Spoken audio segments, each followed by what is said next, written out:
നാടിനെയൊക്കെ കാവലാളാകേണ്ടുന്ന CIF ഉദ്യോഗസ്ഥർ കാറിടിച്ച് ഒരു യുവാവിനെ കൊലപ്പെടുത്തിയെന്നുള്ള വാർത്ത, അവിടെ നിന്നുള്ള ദൃശ്യങ്ങളാണ് നമ്മളിപ്പോൾ കാണുന്നത്. ഐവിൻ ജോർജിന്റെ മൃതദേഹം ഇപ്പോൾ വീട്ടിലേക്ക് എത്തിക്കുന്നതിന്റെ ദൃശ്യങ്ങളാണ് നമ്മൾ കാണുന്നത്. അങ്കമാലി സ്വദേശിയാണ്. ഈ വാഹനത്തിന് സൈഡ് കൊടുക്കാത്തതിനെ ചൊല്ലിയുള്ള തർക്കത്തിനെ തുടർന്നാണ് CISF ഉദ്യോഗസ്ഥർ വിനയകുമാർ ദാസും ഒപ്പം തന്നെ മോഹനും ചേർന്ന് ഐവിനെ കാറിടിച്ച് കൊലപ്പെടുത്തിയത്.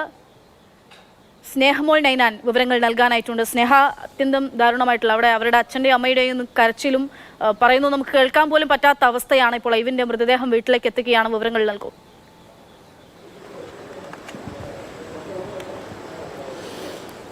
അക്ഷയ, അതായത് ഇന്ന് രാവിലെ നേരം പുലർന്നപ്പോൾ കഴിഞ്ഞ ദിവസമുണ്ടായ രാത്രി ഏകദേശം 10 മണിക്ക് ശേഷമുണ്ടായ വാർത്ത കേട്ട് നമ്മളെല്ലാം ഞെട്ടിത്തിരിച്ചുപോയി. അങ്ങേയറ്റം അതിദാരുണമായ സംഭവം, അങ്ങേയറ്റം വേദനിപ്പിക്കുന്ന സംഭവം, അങ്ങേയറ്റം പൈശാചികമായ സംഭവം എന്ന് തന്നെ പറയേണ്ടിയിരിക്കുന്നു. ജോലിക്ക് പോയ ഒരു യുവാവ് കാറ് ഓവർടേക്ക് ചെയ്തതുമായി ബന്ധപ്പെട്ടുണ്ടായ തർക്കം, ആ തർക്കത്തെ തുടർന്ന് 2 CISF ഉദ്യോഗസ്ഥർ ആ യുവാവിനെ അതിദാരുണമായി കൊലപ്പെടുത്തുകയാണ് ഉണ്ടായത്. ആദ്യം ഒരു അപകട മരണം എന്ന് തന്നെയായിരുന്നു എല്ലാവരും ധരിച്ചിരുന്നത്. അതിനുശേഷമാണ് ഈ മരണത്തിന് പിന്നിൽ CISF ഉദ്യോഗസ്ഥരാണ് എന്നൊരു വിവരം പുറത്തു വരുന്നത്. ഇപ്പോൾ ഐവിൻ്റെ മൃതദേഹം തുറവൂരുള്ള ഐവിൻ്റെ വീട്ടിൽ എത്തിച്ചിരിക്കുകയാണ്. അങ്ങേയറ്റം വേദനാജനകമായ കാഴ്ചയാണ്. അവരുടെ അച്ഛനും അമ്മയുമൊക്കെ നമ്മളോട് വൈകാരികമായി തന്നെ പ്രതികരിച്ചതാണ്. ആർക്കും ഉപദ്രവമുണ്ടാക്കാത്ത ഒരു കുട്ടി, അങ്ങേയറ്റം വേദനിപ്പിക്കുന്ന കാഴ്ചകളാണ് ഈ വീട്ടിൽ നിന്ന് നമുക്ക് കാണാനായിട്ട് സാധിക്കുന്നത്.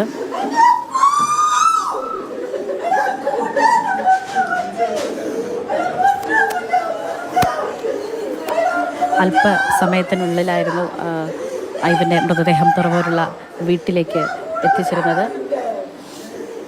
കാറ് ഓവർടേക്ക് ചെയ്തതുമായി ബന്ധപ്പെട്ടുണ്ടായ തർക്കം, അതേ തുടർന്ന് ഈ തർക്കത്തെ തുടർന്ന് 2 CISF ഉദ്യോഗസ്ഥർ ഇവർ ഐവിനെ കാറിൻ്റെ ബോണറ്റിൽ കാറിടിച്ച് അതിനുശേഷം കാറിൻ്റെ ബോണറ്റിലേക്ക് ഐവിൻ തെറിച്ച് വീഴുകയായിരുന്നു.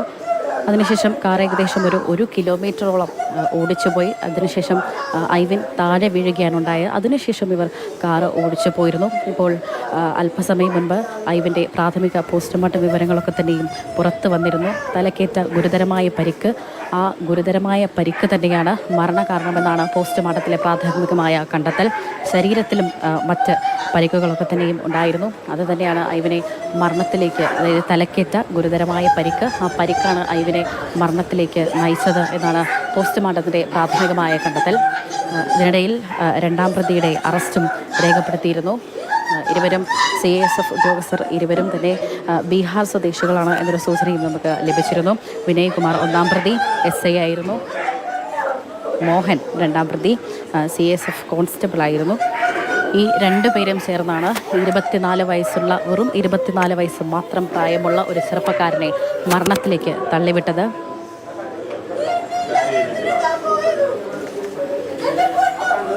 ഐവിൻ്റെ മൃതദേഹം വീട്ടിലെത്തിച്ചപ്പോൾ അങ്ങേയറ്റം വൈകാരികമായി വന്നിരുന്നു. തലക്കേറ്റ ക്ഷതമാണ് മരണകാരണമെന്നാണ് അല്ലെ പോസ്റ്റ്മോർട്ടം റിപ്പോർട്ടിൽ പറയുന്നത്.